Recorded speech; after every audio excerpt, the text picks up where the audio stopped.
मेरी शादी को 13 साल हो गए थे। मेरी एक बेटी हुई थी। इसी बीच मेरे पति ने ऐसा काम किया जो कि मैं सोच भी नहीं सकती थी। मेरा नाम रानी है। मैं अपना पढ़ाई पूरी कर चुकी थी।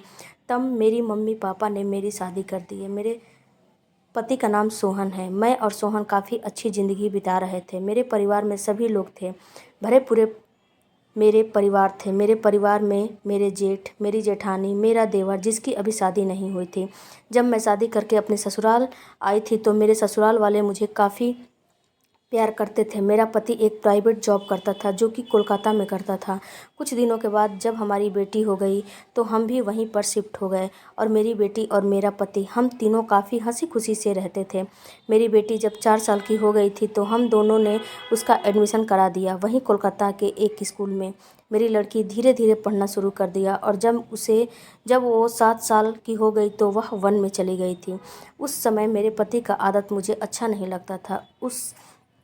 उसे गलत संगति और गलत आदतों में वो पड़ गया था।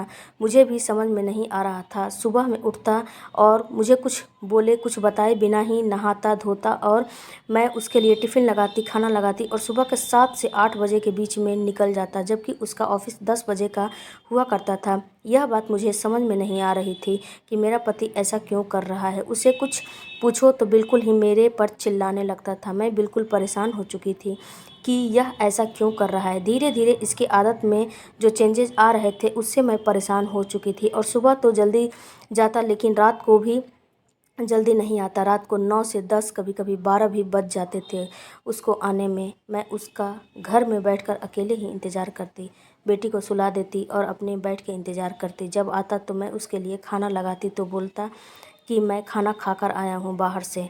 कोई ना कोई बहाने बनाते कि मेरा मीटिंग है, मेरा कोई फ्रेंड मिल गया था या फिर मेरे ऑफिस में कभी ज़्यादा काम हो गया था। यही रूटीन 6 से 7 महीने चल रहा था। मेरे साथ ढंग से रहते भी नहीं थे। हम लोग के जो भी बीच में प्रेम था वह धीरे धीरे कम होने लगा था। यह बात मुझे बिल्कुल खटकने लगी थी। आखिर ऐसा क्या हो रहा था। मैंने एक बार अपनी भाभी से बात कर रही थी। बातों ही बातों में मेरे मुंह से निकल गया कि मेरे पति का थोड़ा सा आदत मुझे अच्छा नहीं लगता। मेरी भाभी पूछने लगी तो मैंने भाभी को सारी बातें बता दी। मेरी भाभी ने बोला कि यह तो देखो कि आपके पति का कहीं अफेयर तो नहीं चल रहा है। मेरा दिमाग फटाक से ठनक दिया और मैंने भाभी को डांटना शुरू कर दिया। भाभी आप ऐसा क्यों बोल रही हैं। मेरे रहते हुए, मेरे बच्चे रहते हुए मेरा पति अफेयर कैसे कर सकता है। मेरा पति बहुत हम लोगों का केयर करता है। लेकिन साफ बात ये था कि 8 महीनों से हमने नोटिस किया था कि हमारा पति हमारा केयर बिल्कुल नहीं करता था। घर का सामान लाना तो दूध लाना, घर का सामान लाना, कोई काम करना मैं खुद करती हूँ। मैं अगर उसको बोलती कि आप काम करने को बोलती कि आप काम कर दो तो बोलता कि आप खुद कर लो और खर्चे का भी पैसा नहीं देता। थोड़े बहुत पैसा बचाई थी मेरी बेटी के स्कूल का फ़ीस भी नहीं देता। बोलता था कि मेरे मैनेजर मुझे सैलरी इस समय नहीं दे रहे हैं। मैं बिल्कुल परेशान हो चुकी थी इसकी आदतों से। हर तरीके से हमें यह परेशान कर रहा था। लेकिन मुझे एक दिन भाभी की बातें समझ आने लगी। मैंने सोचा कि आखिर यह करता क्या है। मैंने उस दिन ठान लिया कि मैं इसका पीछा ज़रूर करूँगी। मैंने अपनी बेटी को स्कूल में छोड़ा और जब घर आया तो मैंने देखा कि यह अपना नाश्ता करके टिफ़िन लेकर घर से निकले।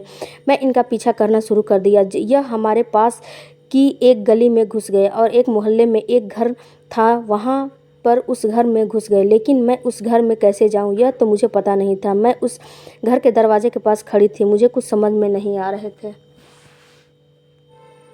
कि मेरा पति करता क्या है। मैं एक दिन दोपहर के समय उस घर में गई और उस घर में डायरेक्ट ही अंदर चली गई और जब अंदर गई तो उस घर में एक लड़की जो कि बिना शादी किए हुए और लड़की काफ़ी जवान और काफ़ी खूबसूरत थी और वह लोग बंगाली थे। निकल लड़की को देखकर मैं बिल्कुल दंग रह गई क्योंकि वो लड़की काफ़ी सुंदर थी।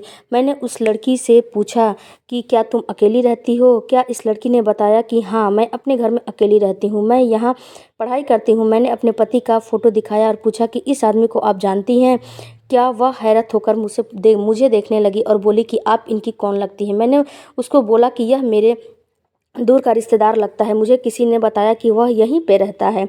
तब वह लड़की ने मुझे बताया कि यह मेरा बॉयफ्रेंड है और यह मेरे साथ पिछले 8 महीने से हम दोनों रिलेशनशिप में हैं। इतना सुनने के बाद तो मैं तो वहाँ से ना उठ पा रही थी और ना तो मैं चल पा रही थी। मैंने लड़की को एक ज़ोरदार तमाचा लगाया और बोला कि मैं उसकी पत्नी हूँ और तुम्हें शर्म नहीं आती किसी के पति के ऊपर डोरे डालते हुए।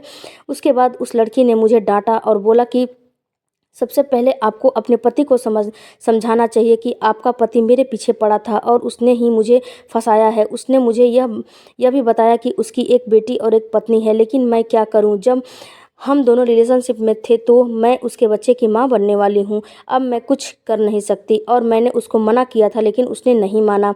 बोला कि मेरी पत्नी मुझे खुश नहीं रख सकती है। मैं उससे बोली कि तुम मेरे पति का पीछा छोड़ दो, लेकिन उसने बोला कि यह बात आप अपने पति को समझाइए, मुझे नहीं।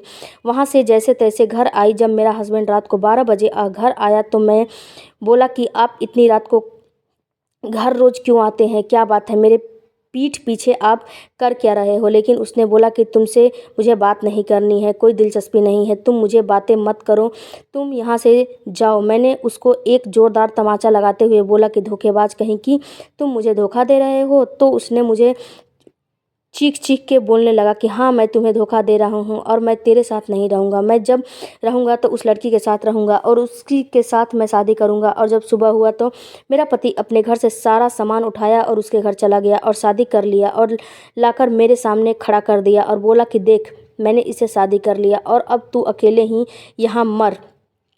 उससे मुझे कोई लेना देना नहीं है। मेरा पति इतना शातिर था कि मेरी बच्ची का फीस पिछले 2 महीने से बाकी था, 2 महीने से मकान का रेंट बाकी था और मेरा पति इन 8 महीनों में बैंक से 1 से 1.5 लाख लोन भी लिया था। यह सारी बातें उसके जाने के बाद मुझे पता चलने लगी। मकान मालिक ने मुझे रेंट मांगना शुरू कर दिया। बच्ची के स्कूल से नोटिस पे नोटिस आने लगे फीस जमा करने के लिए। अब मैं क्या करती। मैं अपनी पास जो भी जमा पूंजी रखी थी उसको निकाला और निकाल के मकान मालिक का रेंट दिया और अपनी बच्ची का फीस दिया। लेकिन इतना मेरे पास पैसा नहीं था जो कि मैं लोन चुका पाऊँ और सारा लोन मेरे पति ने मेरे नाम से ले रखा था। और मेरा पति आता था, बोलता था कि इस कागजात पे साइन करो, यह मेरे बैंक में काम आने वाला है। मैं आंख बंद करके ना तो पढ़ती ना तो कुछ करती और मैं उस कागज़ों पे साइन कर देती। मुझे कुछ समझ में नहीं आता, जो कि आज मुझे भुगतना पड़ रहा है। तो अब तो मैं बिस्तर पकड़ ली थी। उसी समय मेरी भाभी और मेरी मम्मी मुझे संभालने के लिए आई थी। मेरी बेटी का पेपर चल रहा था। मेरी मम्मी और मेरी भाभी ने बोला कि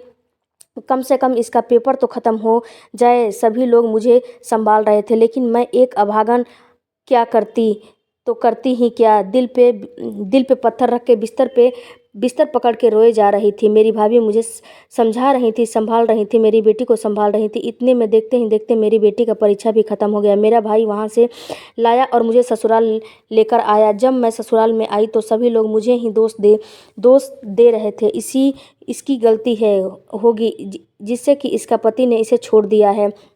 बैंक लोन मैं कैसे चुकता कर देती। मैं अपने जेवर बेच दिया और बेच के बैंक के लोन को चुका दिया। अब मैं कर भी क्या सकती थी। ससुराल वाले मुझे कुछ काम भी नहीं करने देते थे। मैं काफ़ी पढ़ी लिखी थी, मैं कुछ जॉब कर सकती थी, लेकिन ससुराल के लोग ना तो मेरी बेटी को पढ़ाते, ना तो मुझे जॉब करने देते और ना ही तो मेरे हाथों पे कुछ पैसा देते जो कि मैं कुछ कर पाऊँ। जैसे तैसे 2 साल निकल गए।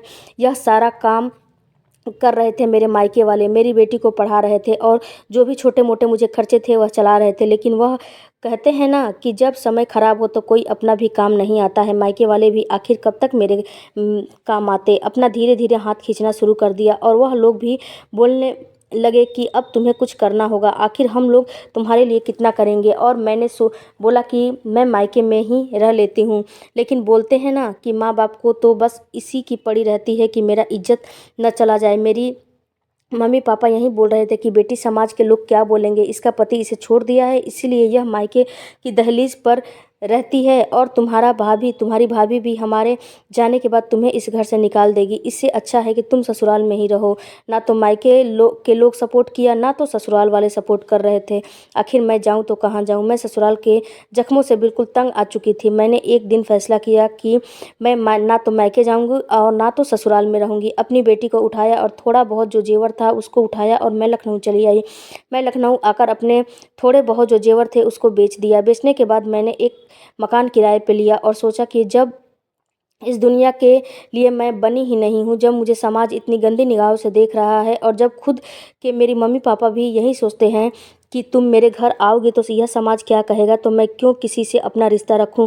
मैंने अपने मोबाइल से सिम निकाला और वहीं पे तोड़ दिया और अपने लिए दूसरा सिम नया खरीद कर लेकर आई और मैं वहीं पर जॉब ढूंढने लगी। ऊपर वाले की दया से मुझे एक अच्छी खासी जॉब मिल गई। बोलते हैं ना कि ऊपर वाले के घर में देर होती है लेकिन अंधेर नहीं होता। उस जॉब के सहारे मैं अपनी बच्ची का एडमिशन कराया और आज मेरी बच्ची अपनी पढ़ाई लिखाई अच्छे से करती है और मैं भी अपनी अच्छी खासी ज़िंदगी जीती हूँ। लेकिन मैंने अपने ससुराल वाले को बिल्कुल छोड़ दिया। मायके में मेरे माँ बाप थे, माँ बाप को कैसे छोड़ती। माँ बाप मुझसे कांटेक्ट करने के लिए काफ़ी कोशिश किए लेकिन मैं कांटेक्ट में नहीं रह पाती थी। एक दिन मेरी बेटी ने अपनी नानी को फ़ोन लगाकर और बातें करना शुरू कर दिया। जब मैं आई तो देखा तो मुझे बहुत अपनी बेटी पर गुस्सा आया। मैंने उसको एक ज़ोरदार तमाचा लगाया और बोला कि तुम क्यों बातें कर रही हो, हमारा इस दुनिया में कोई नहीं है। मेरी बेटी रोने लगी। मैंने उसको प्यार किया और मैंने सोचा कि ये मासूम है, इसकी क्या गलती है। माँ और बाप मैं ही तो हूँ। मेरी माँ को अपनी गलती का एहसास हुआ और मेरी माँ मेरे पास आई और मुझसे माफ़िया मांगने लगी। बोली कि बेटी, उस समय मैं गलत थी। जब तुम्हें सहारा चाहिए था तो मैं तुम्हें सहारा नहीं दिया। मैंने इस समाज को के दिखावे में समझ नहीं पाई।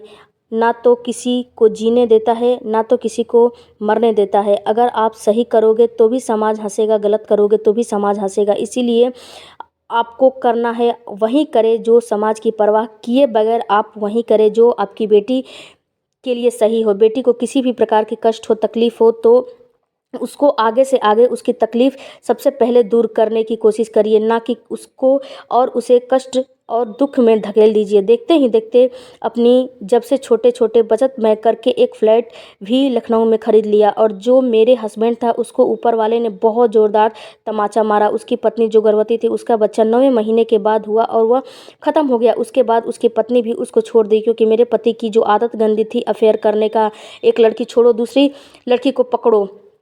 13 साल बाद मेरा पति मुझे छोड़कर चला गया था। आप लोग बताइए कि उस समय मेरी क्या गलती थी, मेरे अंदर क्या कमियां थी, मेरे प्यार में क्या क्या कमी रह गई थी जिससे कि मेरा पति मुझे छोड़कर चला गया था। और आज मैं उसे तलाक ले चुकी हूँ। उसे तलाक के नोटिस मैंने जारी किया था और उसने मुझे तलाक दे दिया था। लेकिन मैं उसे तलाक लेकर मुझे सुकून मिला, अपनी ज़िंदगी और अपनी लाइफ का लेस से छुटकारा पा चुकी थी।